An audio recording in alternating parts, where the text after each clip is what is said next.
Sherin Taria, ex-istri Zumi Zola viral saat lepas hijab, kini pakai lagi. Mantan istri Zumi Zola, Sherin Taria, beberapa waktu lalu sempat bikin heboh karena keputusannya melepas hijab. Hal tersebut sempat diperlihatkan ibu dua anak ini dalam Instagram miliknya.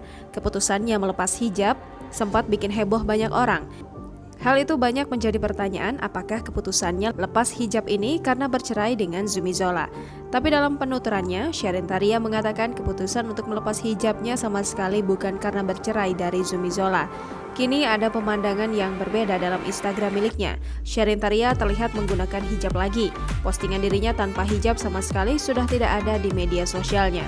Keputusannya untuk kembali berhijab ini banyak mendapat pujian dari netizen. Mereka menilai Sherin Taria lebih cantik saat menggunakan hijab. Sherin Taria adalah mantan istri Zumi Zola. Saat Zumi Zola berada di penjara karena kasus gratifikasi, Sherin Taria justru menggugat cerai pria yang sudah dinikahinya pada 2012. Sherin Taria juga pernah ditanya mengenai alasan dirinya melayangkan gugatan cerai pada Zumi Zola. Ia menegaskan keputusannya untuk bercerai bukan karena Zumi Zola ditahan. Jangan lupa subscribe, share, komen, dan like ya!